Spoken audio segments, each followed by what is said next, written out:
I don't need to, I get to. Your bank account says otherwise. The brain starts to become really limited in its thinking and its solutions and its options. How am I going to make more money? Give your gifts for free, basically. Oh shit, I've got to pay that and do that. And okay, now I need to get generating. Need comes from scarcity. That's a number one linguistic pattern that you'll hear from yourself, because needy is creepy. Welcome back to the Untapped Podcast. I am really excited to be having this conversation around what do you do on the days when scarcity sets in. Now, I am a co-founder of Untapped and I'm also a head coach, and I've coached hundreds and hundreds of people through this exact challenge. So when we step into entrepreneurship, obviously when we're in corporate and things, we have this kind of secure background, this paycheck, all of these elements. And I've supported thousands of people to make the transition from corporate context or, consistent salary jobs into entrepreneurship. And it's really scary when you start to be totally responsible for your own salary. Nothing else is coming in. You're the whole thing. You're the driving force behind it all. Often in our businesses, we're investing a lot back into the business as well. And so this can create a lot of scarcity as well. And I've seen this with people who are doing their 10K months or doing 5K months or 20K months, and still this experience of scarcity can come up. And I want to say that this is something I've personally navigated myself. The first few days when I left corporate law and became an entrepreneur, I was literally meditating on the floor for like 3 hours trying to get myself grounded, because my whole nervous system had just gone totally offline and into fight, flight, right? And so if you haven't done any nervous system work, that is a really beautiful place to start as well. I didn't have any of that awareness at that time of my, transition into entrepreneurship. And now I'm so grateful for all the tools that I have available and all the skills that I've learned and the gifts that I've been able to give people in this exact same experience. So in today's episode, I'm just going to be sharing a really practical approach to what do you do on the days that the scarcity sets in. Now, no doubt you've heard a lot of manifesting things about abundance, and maybe listened to even some of the Untapped guided visualizations, and you've heard about how important operating from an abundant space is. But in reality, so many of us don't actually feel safe in our experience. So it can be really challenging to create that kind of abundant experience when your bank account says otherwise, right? So this often happens when, clients, or maybe right now you have a month where you feel like you're not doing enough sales or whatever it is, and the whole mindset starts to shift and the whole body set starts to shift. So one of my greatest rules on days like this, and it doesn't matter what level of business that you're at, if you're making, you're just transitioning, you have a 100K business, $1 million business, you just have more outgoings anyway. So you still experience these days and moments, and you might wake up at 3 a.m. and be like, holy shit, so many bills to pay, so many things to do. What do you do on those days as an entrepreneur? What's really hard is that your mind is going to tell you that you cannot stop, that you have to keep going, that you must take action now. That is the fear and the scarcity talking. So my first thing is you can pause for a moment and reset yourself, because one of my greatest rules is that nothing great is going to come from that context. The context of where you operate from determines the content of what shows up. Have you ever noticed that when all the amazing clients come through and the synchronicities and all the opportunities is when you're in flow and freedom and abundance, right? So obviously we benefit from operating from that place, from the quantum field and from the energetic element and just from pure joy.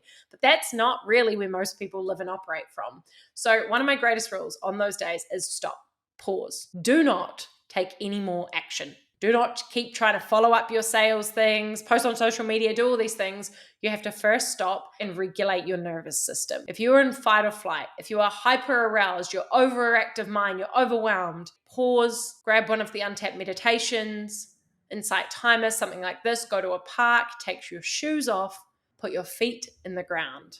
Now, this might sound super woo-woo and your brain's going to tell you, I can't stop, I just got to keep going.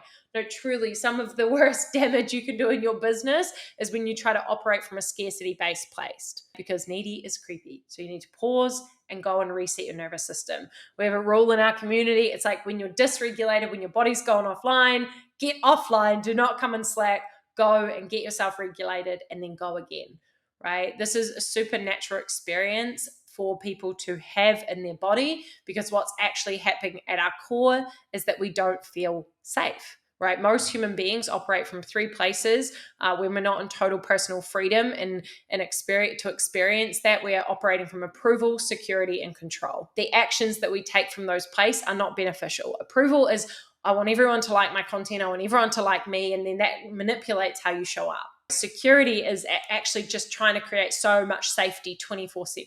Now, I know people doing multi-million-dollar businesses and they still don't feel safe. So your number one thing is to get yourself to a place where you feel grounded and safe. And then the last one, right, is control, which is simply to try and control every single experience and every single thing. These are the three places we often operate from. So when we're experiencing a lot of scarcity, it can typically be that we don't feel safe and secure. Now, the greatest thing you can do for yourself is nurture yourself and support yourself to know, okay, I am safe. Now, you'll know probably Tim Ferriss's fear setting exercise. So it is actually really helpful to do sometimes. Look at the fear that you're experiencing, right? I am so afraid that if I don't make this money, I'm going to have to go back to corporate, or I'm going to have to get a loan, or I'm going to have to, whatever it is, right? Do something I don't want to do. Allow yourself, even just for a moment, to sit in that fear, to sit in that space, to make peace with that possibility and go into it energetically. If you want to close your eyes, go into it, see how it feels, because you don't have to fear it. And the moment you face off with it, you can actually be free from it. Allow yourself to notice, like, what am I so afraid of happening? Make peace with that. So we're getting regulated first, go offline, stop sending messages, shut social media down, go get regulated. Journal about the fear that you have. What is this deep-seated fear that's making you feel so unsafe? Make peace with that fear. Do the worst case scenario. Do the plan that you're going to have to get you to not have that experience. Right? And then you can start to get yourself back online from a totally different place. So I have mastered these practices. And the main thing you actually need with this is self-awareness of when you're pushing from a place that is not supportive and not sustainable, because business that are rooted in lack and scarcity are not sustainable. And eventually the founders and creators burn out. Businesses rooted in abundance and expression of freedom keep going. Right. So your number one place for you as the founder is to be able to really navigate that where you're operating from and have such deep awareness and consciousness around that, because your tone as the visionary sets the tone for everyone else in the company. So if you're all scarcity and fear-based and all of this stuff, that's going to impact your team. It's going to impact your clients. Radical responsibility for that place first. The other thing that can happen is because the brain, the amygdala, basically hijacks the brain, and you lose all capacity to creative thinking in this moment, right? So this is really what happens. The body goes offline, dysregulation. The brain starts to become really limited in its thinking and its solutions and its options. And so your creative thinking goes offline. So you're not going to come up with anything original and exciting in that space. So when you allow yourself to get back grounded, the ideas and the possibilities you're going to come up with are going to be so much more. Now, one of the most common things I see with our students is when they go into those scarcity-based days, the question they start to say is, how are we going to make money? How am I going to make more money? Now, I've talked about this on the podcast before. I'm going to keep talking about it. That is not the question to ask. How am I going to make more money? Even right now in your business, think about that. You probably get 0 answers. Charge more. That's it. Put my prices up. That is not creative, and that is not the way your business will really grow. The way it's going to grow is to ask, how can I add more value? Now, when you're in scarcity-based days, your brain doesn't go to that because it's worried about the money in your bank account. Instead of really looking at, okay, all these resources I have available, all these tools, all these free trainings I could do, that's value.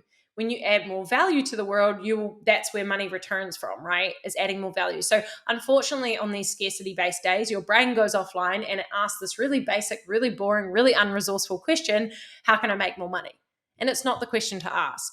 So the question you want to be journaling on once you've done your regulation, you've reset, right, is how can I add more value to my current clients, to past clients, to future clients, to my community, to my audience? And notice how quickly the energetic body will actually shift into creative options, making some events, hosting a free webinar, launching another offer, going back to past clients and offering them another free session. And a lot of people in this moment, what also happens is they want to basically monetize and get paid for everything because the scarcity kicks in and they're like, I need to make money from this, and I need to make money from that. Now, again, what you want to get into is the spirit of just generosity. It's just at that moment, the most important thing you could ever do is just give your gifts for free, basically, right? I'm not saying give away all your free offers and your free programs and things.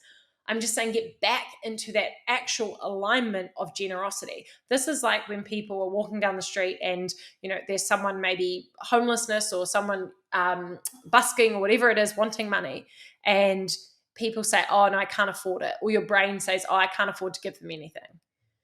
Those are the exact moments in your life that you want to turn around, go to the ATM, get some money out and give it to them. Because that's what creates the truth, and to get you back to your power, that we are abundantly resourceful. And there are so many resources beyond just your money that you can give. When you're in that energy, the universe supports that. That creates more abundance naturally in spontaneous, random ways that you could never even see. Now, I've practiced this work for 10 years plus. I know it works, right? You get back to that alignment, and then I get the messages from the students like, wow, I went and just did this thing and got regulated again, and gave a free training, and oh my gosh, I just landed 4 clients. And I'm always like, of course you did, because that is how the energetics game works. And your work is to make sure you're staying in that grounded place. So on those days, I'll make a list and I'll say, how could I add more value? I'll come up with a bunch of ideas. I might not action any of them on that day, but at least I've got a bunch of ideas for how I can add more value when I wake up tomorrow. And please remember, like, on these days, these are the exact days your brain is going to tell you that you cannot stop and you must push on and keep going. These are not the days to do that. There are different times and different spaces, right? And your awareness is to develop where you're operating from and make sure that you're in integrity each day that is like, cool, I'm grounded, I'm regulated, I'm ready to freaking go, because everything you create from that place is going to be more abundant. Now, I've experienced hundreds of scarcity-based days, and this is a practice, and this is a boundary with yourself. That when I'm in this space, the greatest act of self-love I could do is look after myself, get regulated, get sorted, and then go for it again. And really making that a clear line in the sand for yourself. I don't operate from scarcity because needy is creepy, and have your little protocol, right? Make a checklist from this podcast about, okay, I put my feet in the grass, I do a little breath work. And the other thing I do with this is, because your brain's gone offline or your nervous system's dysregulated, you're not that resourceful. So what I really love to do as I built this practice and built this embodiment is basically create like a list of best meditations. Now, we've got a bunch of guided visualizations. One of our most listened to is our Untapped Abundance one, the Abundance Flood, which is just about flooding your body with this amazing abundance and connection to how many resources and natural resources you have available. I have a little checklist saved for scarcity-based days. How do I support myself on these tough days, on these hard days? And I'll just tick, tick, tick, let's go. Because the thing is, you're not going to naturally think to do this on those days, because the amygdala hijacks and you're just like, alarm. So your best thing is to create a little, maybe on Canva, make a checklist from this episode, from the things that you step 1, step 2, step 3, and you get faster at this. Sometimes a lot of students come in and this is a big process for them, and then eventually they just get quicker at it, and they're like, oh yeah, I woke up, had this anxiety, had this scarcity, did my process, I'm ready to go, right? So the more you can put this into action and create that checklist for yourself, the easier these days are going to get, because this could be a day, this could be half a day, this could be an hour, this could be 3 months, right? This could be a lifetime. Some people build their entire businesses from this place, and eventually you burn out. And I know that because I've done it, right? And I can tell you that building and creating from a more abundant place where you're regulated, you're online, you're resourceful, you're creative is a better way to live. So equip yourself with the tools, create your, scarcity day checklist. Set yourself up to win, because these days are going to come. And I really want to remind you that these days don't just come when you make 5K, 10K, 20K. I've built a multi-7-figure plus company, and I can tell you the days still come, because the expenses and the outgoing and the team costs and things are more. And so at that level, you still have those moments. You still wake up at 4 a.m. and go, oh shit, I've got to pay that and do that. And okay, now I need to get generating. The worst words I ever hear people say is, I need to. I just need to make this work. I just need to get a client. Needy is creepy. Anytime you hear that in your language, you don't need to do anything. You are safe. You are whole, complete, and perfect as you are. You get to. You get to give your gifts. You get to create an abundant income. Need comes from scarcity. That's a number one linguistic pattern that you'll hear from yourself when you're in scarcity and you want to reframe it. I don't need to. I get to. I get to do this. I get to give my gifts. I get to share my work. I get to send the email. I get to make the offer. I get to follow up the client. I get to do that. And regardless of the result or the outcome, I am safe. I am whole, complete. I'm regulated and I'm ready to freaking go. So I hope this was a helpful episode for you on the scary scarcity days to give you a practical kind of system that you can use. I understand those days are tough. Remember, you can always touch base with other entrepreneurs. This is where community is so huge, right? Send them a quick message. It's a shit day today. Yeah, we get it. We got you. Keep going, right? Really having those people that you know that you can message is so important as well. So I hope this was helpful. It is natural. It is normal. You are building the somatic body, the energetic body that can hold the vision that you say that you want. Look after yourself because you are the number one resource and asset.